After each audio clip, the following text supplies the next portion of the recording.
We are back with a long-awaited episode of Not Related. Welcome back, everyone. In this episode, Human Evolution Revised, Timelines and Multiregionalism. You may or may not know, but in the past 10 years, there have been monumental changes in the way that we think of early human evolution and humans on this planet. Now, this isn't just coming from genetic data, but there are new archeological sites coming out every single year, and the simple narrative of evolution that a lot of us grew up with has really been upturned and needs a revision. Now, this is something that has been happening within the scientific community. In this episode, we don't have a book that we're going to read, but I have compiled many articles from different journals. You will see their links in either the comments or the comments to either the audio file if you have the podcast or the video comments if you're on YouTube. But that's what we're going to be going over today. And not just that, because, we have to make it a little bigger brained than that, because this is the biggest brain podcast, right? So we're also going to talk about general problems in creating narratives in history. Or this isn't really history, but it's a field that's somewhat related to it in how evidence appears to us and how we look at that evidence. And I'm also going to follow up this episode with I don't want to say a series, but I also plan on doing an episode on prehistoric human civilization. Although in this episode, we're just going to be talking about how these changes have happened and how we understand evolution. Now, before we get into it, I have to make the mandatory plugs. That is, if you want to donate to the podcast, paypal.me/Luke M. Smith, M as in mandatory. And you can donate there. I will read out your donation in the next episode. You can also go to lukesmith.xyz, that is .xyz, for more information about either myself or the podcast's website, which I've now sort of redone. It's very simple, but I've redone it. But you can go to that at notrelated.xyz. That's not related, no spaces, .xyz. Anyway, let's go ahead and get into it. Now, there's this old story that a lot of us were either taught in school, or we saw it on documentaries. This is the kind of stuff that when I was back in high school, you could go on, I guess we had YouTube back then. You could go on different internet sites and watch PBS documentaries or, Nature Channel or something, and they would have these documentaries on early human evolution. And they had a very particular narrative about them. You've all heard it. Let's go through it. And that is around 100,000 years or so ago, probably a little less, there was a tribe of quasi-humans in East Africa. And they lived together and they did whatever tribes do for a period. And around maybe, I forget the exact date, but around 70,000 years ago, there was a big eruption, the Toba eruption. And this caused a population bottleneck, meaning the number of people in that tribe, in humankind, so to speak, withered down to a very small number. But people evolved in this environment in the wake of the eruption and in the wake of other environmental factors. And around 50,000 years ago, this tribe, again from East Africa, spread outside of Africa itself, and, of course, to other parts of Africa. And they also began developing, I should say, during the upcomings of this eruption, they also developed unique traits that are unlike all of their predecessors. That is something we call behavioral modernity. And that is to say that people began making more advanced tools. They began doing all the things that we think of as being human, as opposed to the dumber creatures in the world. Potentially even other kinds of hominids like Neanderthals, which, according to popular culture, aren't particularly intelligent, or at least as dexterous as us. So we developed a level of material culture that was better than all others, and 50,000 years ago, these ancestors of ours, this tribe, spread out of Africa all over the world. Now, this is sort of the common narrative. A lot of you people have heard this kind of stuff. It comes from different places. It's sometimes called the Great Leap Forward. That is, there is some kind of maybe mental or cultural change that people go through during this period. Maybe they develop language or something like this. Actually, relatively recently, building off of this old theory, as I'm going to tell you this narrative of human evolution isn't really sufficient. But building off of this old theory, recently in my field, linguistics, there was a book that came out called, Why Only Us by Bob Berwick and Noam Chomsky, which takes this narrative and puts it in terms of language. That is, the cognitive change that happened during this period was the development of the mental capacity to use language, merge for Chomsky. But nonetheless, this is the story that a lot of us grew up with, the idea that there is a small group of people and they developed during this period and spread out from really one particular place in East Africa. Now, as I said, this narrative has started to fall apart. There were some good reasons to believe it, or at least good circumstantial reasons to believe it, but it's worth talking about how what the problems are. Now, before we even talk about that, I want to talk about whenever we're dealing with history or whenever we're dealing with, reconstructing the past, there is a kind of philosophical problem that we're always going to have. Now, there's the old adage of absence of evidence is not evidence of absence. You probably have heard that before, but it's a principle that a lot of people don't really think through, at least in this context. Because a lot of times when you look at people who are writing about history or writing about human evolution or other events that our knowledge is limited of, they write in terms of what we have found. That is, what archeological sites we've found, what specific evidence we've found. There's people often this will often be labeled an evidence-based view of the world, which sounds very smart, it sounds very reasonable. But when you're addressing a field where most of the information you don't know about, having an evidence-based view is not necessarily complete. Now, I'm not suggesting you should just believe things for no reason, but what I am saying is that evidence is going to be biased in particular directions. For example, when we're digging up archaeological sites, there are going to be biases in those sites. For example, there's a recency bias. There are a whole lot of fossils out there which have eroded over time due to their just extremely long age that we don't have access to. So we shouldn't necessarily assume that those more recent ones that we found are in fact the earliest examples. And if we have an evidence-based narrative of prehistory or history in general, we might rely only on what we can see, which is really a biased portion of all of the evidence out there. Now, that's very important. This has to do, I think, as I mentioned before, I want to talk about prehistoric human civilization in another episode, and this is very relevant for that, but it's relevant here as well. That is, a lot of the narrative that went into this theory of an East African tribe that we all come from, a lot of it comes from the fact that, well, there were very available East African archaeological sites that, due to the climate, made finding early humans relatively easy compared to other places in the world. And we happen to have been exposed to this information and we constructed a narrative out of it.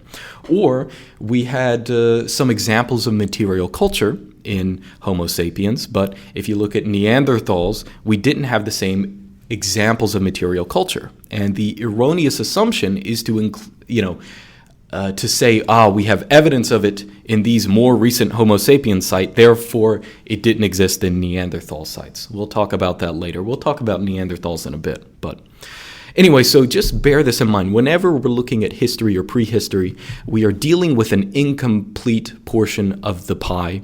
And not just an incomplete one, but one that is biased in certain directions. So we always have to keep that in mind. Now let's talk specifically about some of the things that I'll get into the archaeological evidence. Again, I have a lot of papers that I'm going to rush through in a bit. But let's just talk about some of the reasons people originally believed this theory and why they're not necessarily as strong as you might think. Now, one of the reasons for believing this recent out of East Africa specifically theory is what are called uniparental markers in genetics. Now, back in the day, when I say back in the day, I'm talking about ancient history in terms of genetics and human evolution, which is around the year 2000 or so. Back in those days, one of the first genetic tools people were using were so-called uniparental markers. That is, the Y-chromosomal putting people into different haplogroups, the Y-chromosomal haplogroups and the mitochondrial DNA haplogroups. Now, if you don't know what any of that means, it's relatively simple. I'm no geneticist, but it's not a difficult concept to understand. You have, for example, mitochondrial DNA, which is DNA that is specific to you, and you inherited it from your mother.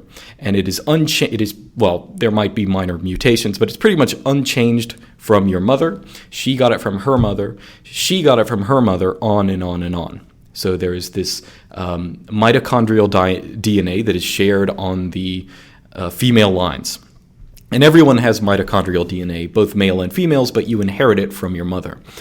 There's also Y-chromosomal DNA, which you inherit from your father, although you only have it if you are male. You do not have Y-chromosomal DNA if you are a female because you do not have a Y chromosome. But either way, so there are these there's Y-chromosomal haplogroups that you can sort people into, and there are, based on the mutations that occur in either the Y-chromosomal DNA or the mitochondrial DNA, since they are only coming from one parent, it's very easy to trace where particular people come from if you trace them back, because the mutations that occur are not getting interference from another parent. So back in this era, there were a lot of people who would look at these uniparental markers. They would look at DNA. It does gradually change over time. It does gradually mutate these uniparental indicators, but they're a good way of finding ancestry. Now, when people first started doing this, when we didn't have all the genomic data that we now have, this was very interesting, and it also pushed people towards a relatively recent origin point of all humans. That is, you could do the math or do whatever genetic data we did have, and you could find that people actually had relatively recent ancestors, perhaps even at the time of this hypothetical African group, maybe a little before, maybe a little after, or something like that. And that makes it feel like, I'll go ahead and say this, where we date the so-called mitochondrial Eve, that everyone gets mitochondrial DNA from, or the Y-chromosomal atom, which is where all males get their Y-chromosomal DNA from, is a constantly changing problem. That is, the more data we have, the more the dates of when those people existed are going to change. But let's just say hypothetically that they date to around that culture, around that period or something like that. One thing you have to remember about that is even if the evidence pointed in that direction, uniparental markers, they're not giving you a real sense of the whole genome, where the whole thing comes from. One example in history you can think about, very famously, people talk about Genghis Khan as siring a whole bunch of children, like, 20% of the people in the world descend from Genghis Khan. Well, let's imagine a hypothetical where everyone in the world descends from Genghis Khan. That is, he takes over the entire world, and every child of the next generation, their father is Genghis Khan. He just totally kills all other men in the world. So everyone in the next generation is his child. Well, that makes him what is called a Y-chromosomal atom, because every human descends from this one particular, has Y-chromosomal DNA from this person. At least every male. Now, that doesn't necessarily mean that everyone is related at that point. It's not like we come from one particular tribe at that point. There's still a bunch of genetic differences between all of the different mothers that these children have from all different places and cultures and ethnic groups in the world. There's so much difference between them that if we say something like, well, everyone descends from this point, you're not necessarily getting a complete story. Especially if, let's imagine, Genghis Khan, for whatever reason, his genes just aren't generally good. They code for bad things that are selected against or something like that. Well, in a couple generations, what's going to happen is that those grandparents, now, of course, Genghis Khan's children are going to have 50% of his DNA, but his grandchildren aren't necessarily going to. They might inherit, more of another grandfather or another grandmother's DNA more than him. So it's not like all the DNA from then on out has to be 50% him. once a generation passes. So you can imagine his particular DNA being selected against. And maybe in 100 or 200 years, there's very little, a very small portion of the genome of Genghis Khan is visible, but his Y-chromosomal haplogroup is going to be everywhere. But if you can construct a narrative that is simply based on these haplogroups, the Y-chromosomal genetic data, you're getting one that is sort of biased in favor of more recent origins. Okay, and that's one problem nudging us towards this out of Africa theory. Now, there are other little glitches in this older conception of humans being generated at this point in East Africa so long ago. One other little thing I mentioned at the beginning was the Toba eruption, which I remember when I was watching documentaries as a kid of early human evolution. You always hear about the Toba eruption, this volcano that erupted and changed the climate to such an extent that humans decreased to 200 members or something. All right. Now, one thing you need to know about this that I didn't know till very recently is that this is actually not an idea developed in the scientific community. It's actually an idea that came from a journalist. Now, there are some people in the scientific community that have defended it, that think there is good evidence for it, but there are also, it is not a general consensus, and there are many who argue against it. In the video description, I actually included a recent article, actually only from this year. The lead author, I think, is Eugene Smith. Of course, it's a scientific article, so there are many, many authors of it. But it goes through one particular site as an exemplar in South Africa, or I guess Southern Africa, where there is no such decrease in the human population during that period, or anything of the sort. So it seems that constructing this kind of narrative about human prehistory isn't necessarily as foolproof as we anticipated it to be before. Now, there are, of course, some good, I don't want to say good in a logical sense, but there are some reasons that people have liked the recent out of Africa idea. Now, first off, as I said before, it is a narrative that is constructed on evidence, which sounds like a very good thing, but you have direct evidence and you are constructing a narrative like, I found this archaeological site, therefore it has this particular significance. It's the earliest one we found, therefore it is the earliest example of humans being there, and that is proof that we come from this point and not 100,000 years before, or something like that. So it's easy to construct a narrative based on it.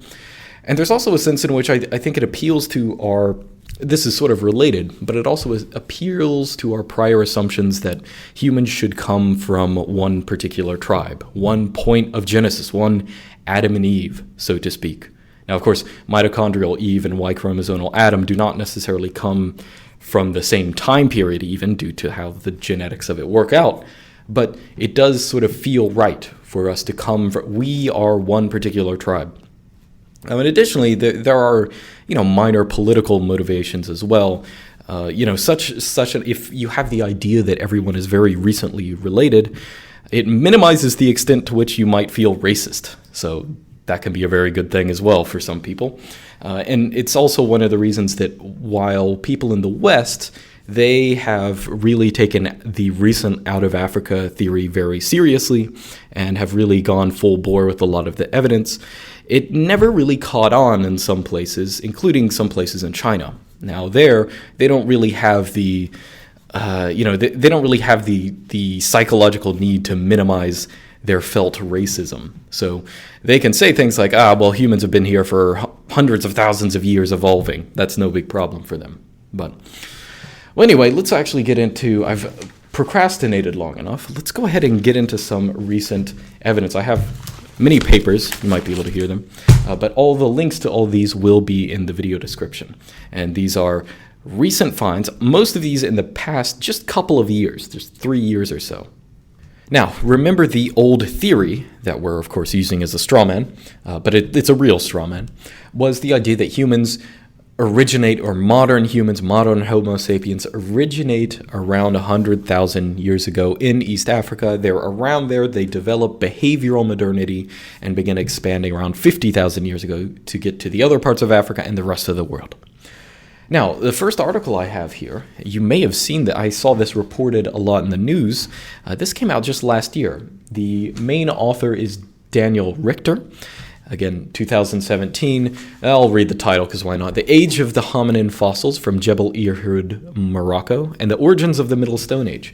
Now, the interesting thing about this article is that it finds what you could call modern humans, or maybe slightly anterior versions of Homo sapiens, not as opposed, they're not Neanderthals or something else, but our particular Homo sapiens sapiens, or at least some immediate predecessor. They find fossil evidence of them in North Africa, again Morocco, in 315,000 years before the present. And that is, 3 times the time length from, again, the straw theory that we're using. So this of course made the rounds because beforehand, people have gradually been pushing the timeline back, from 50,000 to 100,000, maybe 150,000, maybe 200,000. But this particular find was somewhat of a surprise, not just because it comes from North Africa, which was a little anticipated, but because it just goes so far back. But it's one good example of it. Now, another recent genetic find, let me see if I can pull this up. Another genetic find by Schlebusch et al., and this is in 2017. They published in Science. It was not an archaeological site, but a genetic estimate of the point of divergence between Bushmen, Khoisan people who live in southern Africa, a genetic analysis of when they diverge from all other humans. Now, a theory proposing a recent out-of-Africa theory, 50,000 years ago would anticipate this to be some point around 50,000 years ago, maybe a little more, maybe a little less. But what we find here is that their estimated point of divergence is 260,000 to 350,000 years before the present. Again, this is more on the scale of the article we just talked about. That is way, hundreds of thousands of years ago. One thing I should note this article mentions, this is pretty well established nowadays, but it's well understood that at some point, maybe 10,000 years or so ago, there's a really big genetic ingression into Africa from, I believe, over the Red Sea, from, Saudi Arabia area, where basically every African person nowadays, it might be every African person, it might be nearly everyone, but they have particular genetic details that come from Eurasia. That is, there's pretty much no person in Africa who has pure African ancestry at this point. And this is interesting for different reasons. One of the things this article is based on is the fact that, we really miscalibrated earlier genetic evidence in Africa because we didn't understand that there was this genetic ingression. But it also indicates the point that a lot of human evolution, it's not as if there are populations per se moving, but sometimes there are just genetic changes that go forth or come back without necessarily, they might not make huge changes in the population. But in this case, I think the theory on this particular ingression back into Africa, I think it has to do with a movement of pastoral people. But it spreads all throughout the continent. Now, we can, of course, leave the continent for finding even more interesting sites, I suppose, that date back not exactly to the same levels, but at least persuasively further back than we might anticipate with the old recent out of Africa origin. Now, I have another article linked, again, in the description. This came out actually this year in Nature, Ecology, and Evolution. This is by, I don't know I think it's Grauket et al. You can check it out yourself, but the title is actually self-explanatory. Homo sapiens in Arabia by 85,000 years ago. Again, expected to be, in the older theory, of course, we didn't expect humans to be out here. This is even before the Toba eruption, I believe. So you didn't expect humans to get this far out. But also, even in more modern reconceptions of modern reimaginings and recalibrating the timescale, it wasn't necessarily expected that humans were anywhere maybe outside of the Levant in Eurasia at this point, but it is somewhat clear that they made it to Arabia at that point. Now, there are a couple other articles as well that have to deal with humans arriving in Southeast Asia relatively quicker. This is the Demeter et al. Paper. This is an older one, quote unquote. coming from 2015, and it basically shows that modern human remains have been found in Southeast Asia as far back as 63,000 years ago. Or, yes, 1,000 years ago. And more than that, there's the West Away et al. Paper. This was published in Nature, and this was only last year, that actually find even further dating sites as far back as 73,000 years before the present in Sumatra, I believe. And I think this is interesting for different reasons, because it's one of the first examples of humans living in the rainforest outside of Africa. Now, this is important because, as I mentioned before, a lot of times when we are clumsily creating a narrative of some scientific theory, we rely too much on evidence and not enough on where the evidence plausibly leads. Now, in this case, one interesting thing to remember, the thing that's so important about these sites in Southeast Asia of a much wetter climate, is that we're looking at sites that have likely been pruned away by time. That is, they're probably, if you compare, for example, human remains that are in a desert and covered by some layers of sand, but there's not that much sedimentation, there's not much rain, that kind of stuff can survive for hundreds of thousands of years, not necessarily easily, but more easily than it could survive, for example, in a rainforest and jungles where there's constant flooding, constant, upheavals and stuff like that. Now, the interesting thing, particular to Southeast Asia, is, you might not know about this, but it's debated exactly when this happened, but it's pretty well understood that when there were more glaciers, the entire area of Southeast Asia was really a kind of lost subcontinent that's sometimes called Sundaland. A lot of the Indonesian islands, Indonesia at this point wouldn't have been even a series of islands. It really would have been a big peninsula. So I think it connects Borneo and a bunch of other of these larger islands in the area.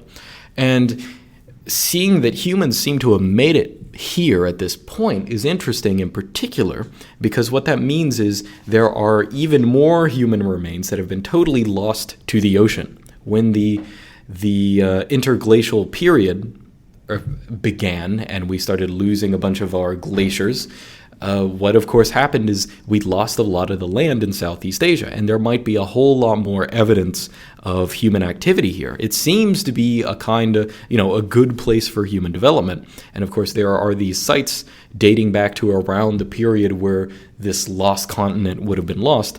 But it's just interesting to remind yourself that there's a good possibility that a lot of the evidence in this area is now gone, and we can't recover it until we create, I guess, submarines that can do archaeology. Now, in addition to this, there's one other area which is less relevant for human evolution, possibly, but there has been significant revision in how humans populated it, is the Americas.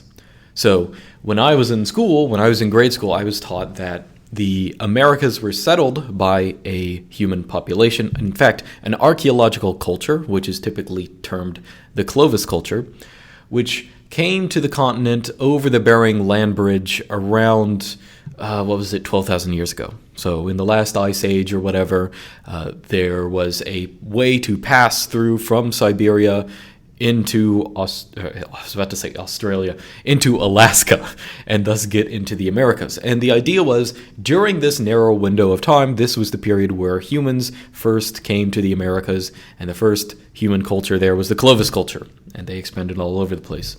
Now, this has been another realm where things have gotten more complicated. Now, first off, this is an area of a lot of debate, but it is pretty much well established that the Clovis culture could not have been the first archaeological culture in the Americas. There are many, many sites that date to thousands of years before it. Now, not astronomically further back in history, but depending on who you ask, actually, we'll say the consensus among American archaeologists is that the Clovis hypothesis, so to speak, is wrong if you think that they're the first people. But the first people who came to the Americas only came a couple thousand years ago. Now, there are some other archaeologists, I think in weirdly enough, in South America, who have argued that there are archaeological sites in South America that date back to 60,000 years ago. I mean, that's pretty crazy. That dates back around the period of, as I mentioned before, that's almost as far back as that article that mentioned humans being in Arabia at that point. Now, that would be pretty impressive if that were the case, but none of those sites are, this is probably my bias as an American. There might be really good reasons to believe in them, but they're not consensus, at least in the English-speaking world. But there are sites like that. And either way, there are definitely many archaeological sites and archaeological evidence that point to a pre-Clovis inhabitation of the Americas. And additionally, one of the things that's come out very recently, I think I put a couple links to the articles to this extent on the genetics, the genomics of American people. One very interesting thing you find, not right next to Siberia, not in a place that you would think people would come over. But if you go deep into the Amazon, there are a couple tribes, and they have these, I don't know the specifics because I'm not a geneticist, but they have a genetic affinity that relates them to the Melanesian or Papuan people, or also Aboriginal Australian, the substrate of people that come around from this area, and for whatever reason, they seem to have an abnormal affinity with a lot of Amazonian tribes, weirdly enough. I mean, you might have heard in the news recently, so there was that guy who got killed, a missionary or something, who got killed by the inhabitants of the Andaman Islands. Now, if you don't know, the people who are, specifically it's Sentinelese, but the people in the Andaman Islands and, a lot of Papuan people and Australian Aborigines have this genetic affinity with some Indian tribes in South America, which is really bizarre because, there are different interpretations of it. I think the easiest interpretation of it is when a mostly Siberian population moved over the Bering Land Bridge, maybe there was some other people from South Asia or something like that who came over with them. There's some kind of genetic indicators in there. But I think a more radical theory, I've heard some people whisper about this, but a more radical theory would be that America was, in fact, inhabited or originally settled by people who were genetically similar to these Australasian people. That is Australian or, Papuan or something like this. The Americas were originally inhabited by these people, and the Clovis culture, or those cultures that preceded the Clovis culture, moved in and sort of conquered this people or removed them genetically, or maybe they died out for another reason or something like that. I think that's a possibility, but that also brings out other problems. That is, why isn't there more genetic evidence of these people or something like that? Either way, it's a question worth at least thinking about, because I think that a lot of people are scratching their heads about it. Anyway, so I think it's about time for a break. I think I'm way over 30 minutes now. Now, I've talked just about the population that is sometimes called modern humans, Homo sapiens.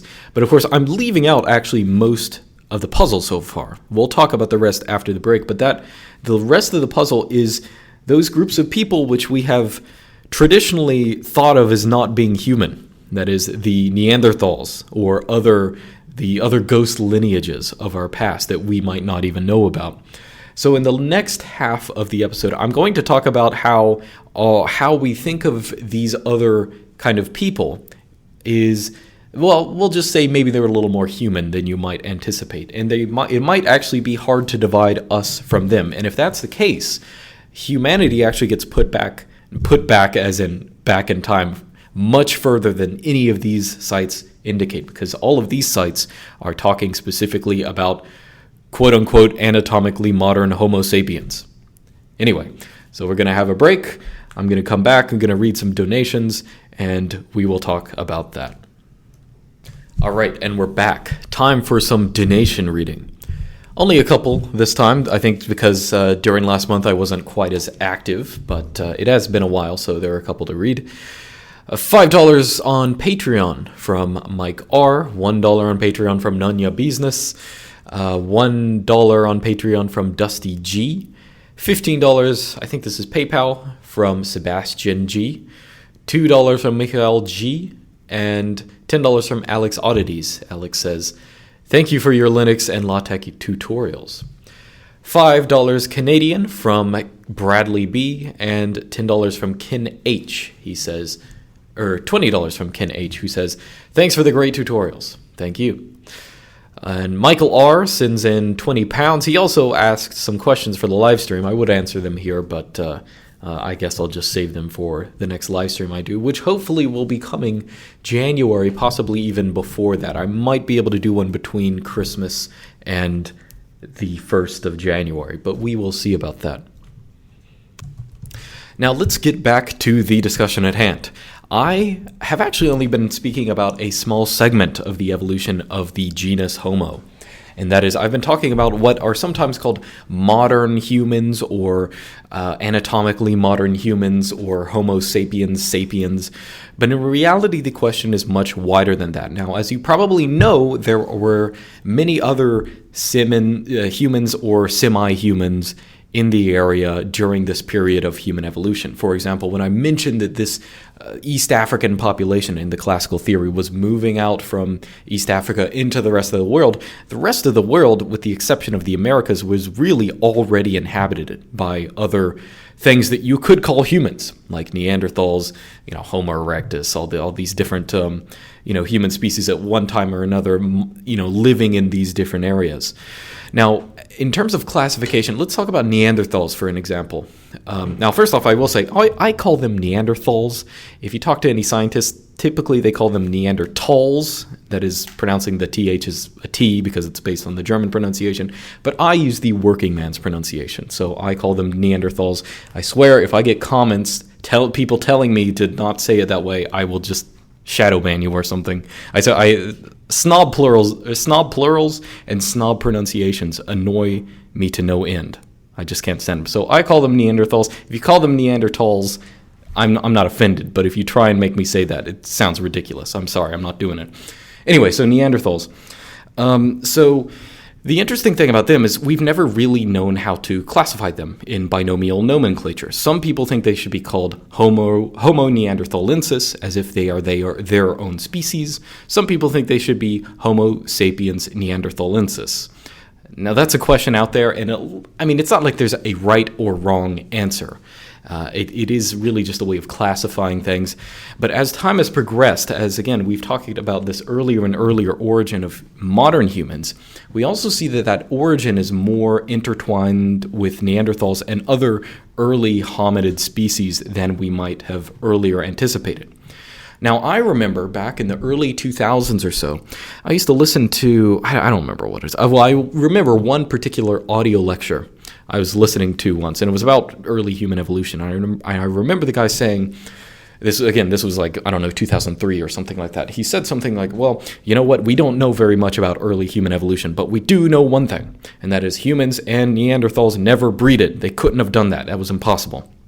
Now, of course, that was the feeling back then, again, the feeling based on misunderstandings of the haplogroup analysis, genetic analysis, and just sort of prior assumptions. But of course, we know that is false. That statement is false. It is accepted fact that nearly all non-African humans, and I think some Africans as well, have Neanderthal ancestry, and there are also many other kinds of humans, early humans or quasi-humans, that contribute to modern human genotypes. One that was found recently are so-called Denisovans or Denisovans. I have no preference as to which one is correct, but different people say one or the other. So Denisovans, it's sort of an interesting story. It seems to be a kind of human that existed in Southeast Asia, and a lot of people in that area have a considerable portion of their genome is based on these pre-Homo sapiens sapiens population. And I think the DNA, if I remember right, someone can correct me if I'm wrong, but if I remember right, the DNA was actually, we don't have a full skeleton of one of these, but we extracted DNA from like a finger bone or something like that, if I remember correctly. At this point, there might be DNA from multiple sources, but that's one of them. We also, of course, have Neanderthal DNA. We don't have, I don't think, any Neanderthal haplogroups, but we are accumulating more and more information about all of these different pre-modern humans. Now, back in the day, the idea was Neanderthals, for example, which people have known about for quite a bit, Neanderthals are stupid. In fact, there is a cultural icon of the Neanderthal. I mean, people refer to each other as Neanderthals to mean that, oh, that person is being stupid or something like that. That is a part of our wider view of how they allegedly were. Now, that is a position that is based on ignorance. Now, there's a lot that is up in the air about Neanderthals, but as more research has come out, as more research is done into their archaeological cultures, we find that our Neanderthals were probably about as mentally advanced, at least, as modern humans are. In a case, if you don't know, modern humans compared to Neanderthals, at least physically, are brainlets. We have smaller brains than they do. Maybe that means something, maybe it doesn't. We can't be entirely sure. But, just to give you an idea of some recent stuff, back in 2012, this is something that people talked about a good bit, but an article came out in the Journal of Archaeological Science. The lead author was George Ferentinos, again, 2012. And one of the things they find, this is back more than 100,000 years ago. So this is, in that old theory of where Homo sapiens sapiens came from, this would predate the origin of that.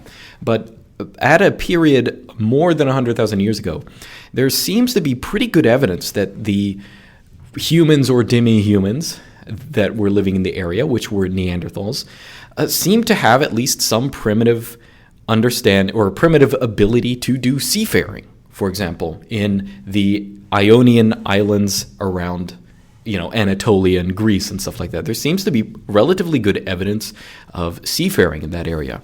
Neanderthals, again, originally the idea was, only modern humans went through this great leap forward 50,000 years ago, and that's when we derived all this new archaeological culture, and we developed culture and stuff like this generally.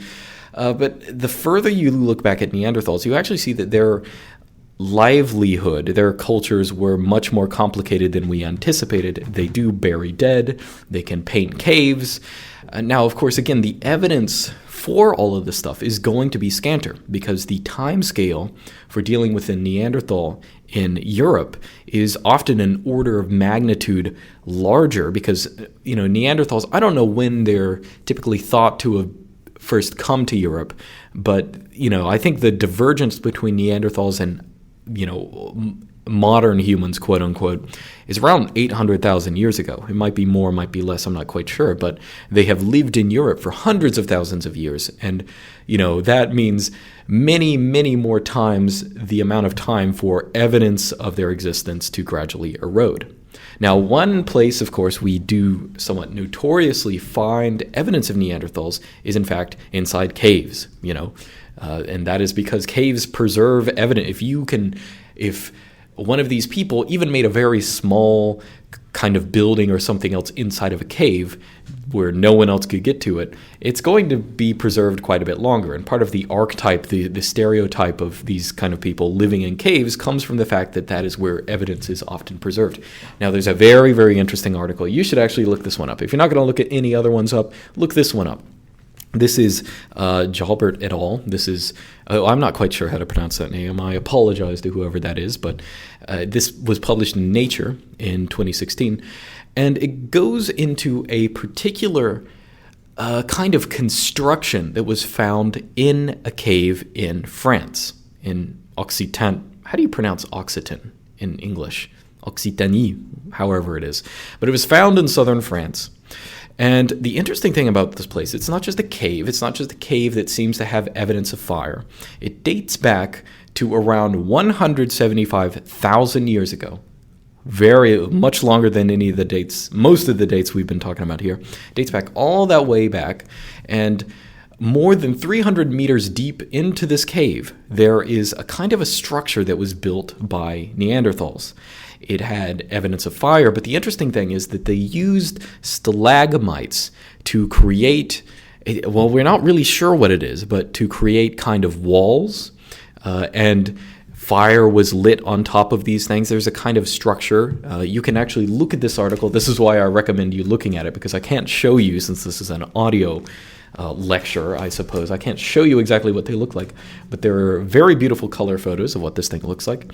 And it seems that, again, nearly 200,000 years ago, there were Neanderthals that were building some kind of structures. Maybe this is some kind of home structure they're putting up, I don't know, to put their utensils on it or something, or maybe it's just something we would think of as being house-like. They're organizing the area, but you can think of whatever you want, but check this article out. But nonetheless, back way, hundreds of thousands of years ago, you have these people who originally were thought of being sort of total brutes, creating a kind of a structure. It's not a cement building or something like that, but there's clearly a whole lot of thought that goes into it.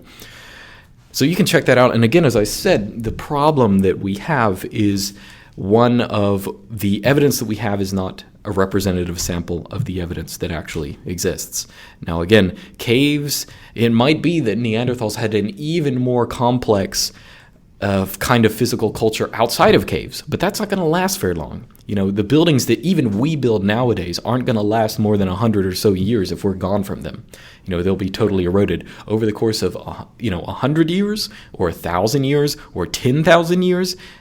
Nearly everything we've created would be gone, but 100,000 years, that's pretty considerable.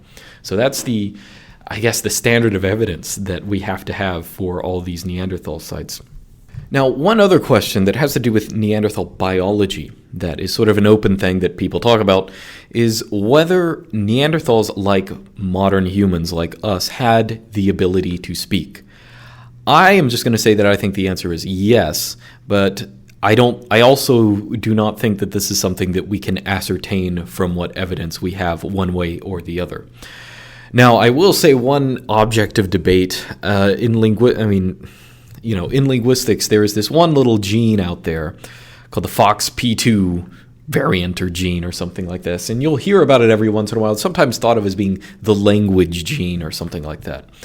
And the reason it's called that is because the research into it began when there was a family, Pakistani family living in Britain that did not have the proper variant of this gene, and they more or less cannot produce language, any language. It's all, or at least in the way we can. You can look it up yourself exactly how this works, but there's something mental about them that deprives them from having language in the way we do. So there's a lot of associations with this gene and asking questions as to whether a species, can have language or something. Again, as a linguist, I don't like people who begin sentences as an X, but I will say I'm not convinced there's really any meaningful thing to get out from this gene, but whatever. Either way, there has been some research. Well, it's found that Neanderthals seem to have the same FOXP2 variant that we have. That is, and if you take this very seriously, it would seem to indicate that they do in fact have spoken language, and this is shared. This variant is shared. You can check the Krauss et al. Article 2007 should be in the video description. It basically argues that humans had this gene in common with Neanderthals, and it dates back at least 300 to 400,000 years ago. So that. Supposedly that would have to have been when language originates if you take it too seriously. I mean, if you want my opinion, I think the evolution of language is probably a little bit more complicated than that. There are probably other genes at play, but this is just one we happen to know about. So people take it. It's probably a necessary condition, but not a sufficient condition. I'll just put it that way. But either way, I do think it's probable that Neanderthals had language. It just makes sense for me. Now, anyway, I've actually been talking about this in terminology that sort of biases you against the general case of multi-regionalism, because I've been talking about modern humans and Neanderthals as if they are two different categories that can easily be distinguished, and not just them, but all the other categories of early Homo. Now, multi-regionalism is a theory that you're hearing more and more nowadays because it's the alternative to the out-of-Africa theory. And the idea behind it is very unintuitive because it doesn't consist in one particular group of humans moving all over the place. But the idea behind it, I think, is more robust to the data. The more evidence we find, the more the more sane this story becomes, even though if it might sound a little weird to us at first. And the idea behind it is, in effect, that humanity didn't arise in one place or at one time, but has arisen gradually and in different places all over Eurasia and Africa over a period of hundreds of thousands of years.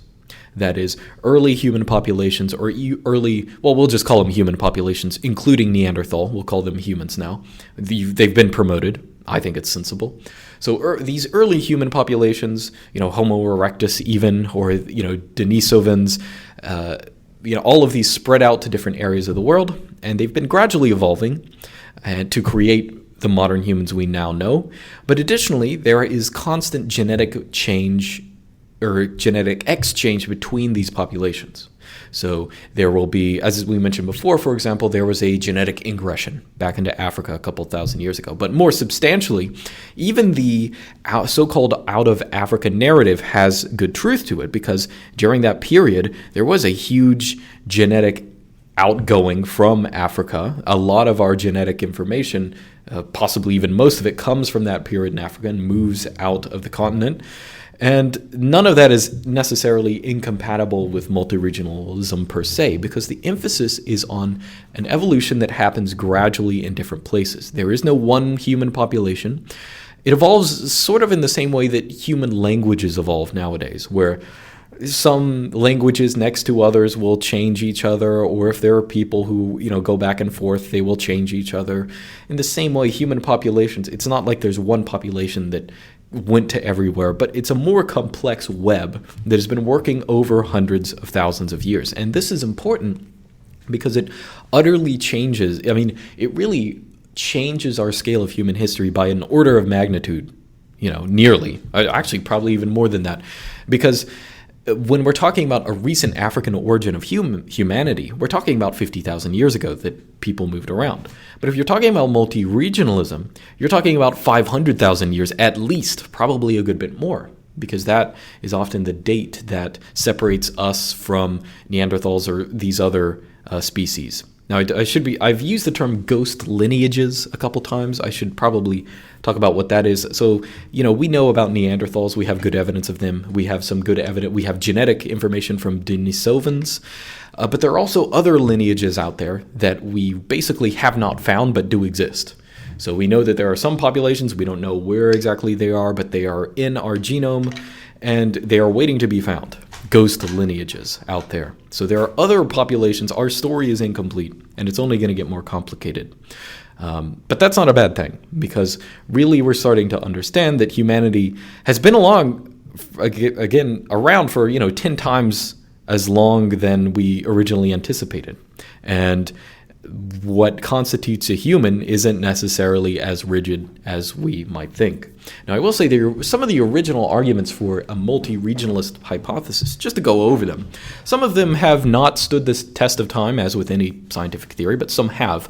But just to give you some of the ideas, one, for example, is the idea of morphological clades, or cladistics. Now, this is an idea originally put forth by Xingzhi Wu of the Chinese Academy of Sciences. And one of the things he noticed of early pre-Homo sapiens sapiens in East Asia is that a lot of them had a lot of morphological similarity to modern East Asians, weirdly enough. He actually goes through a list of them. Now, again, not all of them, I don't want to say not all of them have stood the test of time, but some of them are more general things. Like, for example, these early pre-sapiens sapiens people, they had really flat faces, notably flat faces. And Wu also notes, contemporary East Asians have notably flat faces as well. So you can think of this as a clade. Now, things like that are more general. You could imagine that evolving at different points. So it's not really as hard as proof as you might think it would be. But he mentioned some other weirder things. Like, for example, you might notice, I don't know, you've probably seen this, but you haven't overtly seen it. Asian people have what are called shovel-shaped incisors. That is, their upper, the teeth, what are they? Like, I don't know, not the front teeth, not the one right next to the front teeth, but the one after it. For most non-Asian people, they're sort of pointy. But for East Asians, they are in fact sort of shovel-shaped at the edge. And this is something that you can see in any Asian person who gives you a teethy smile, but it's also common in pre-Homo sapiens sapiens people of East Asia. Now, you could argue that, maybe there's some very particular thing about East Asia that, just makes that, make it sort of homologous evolution, whatever it's called.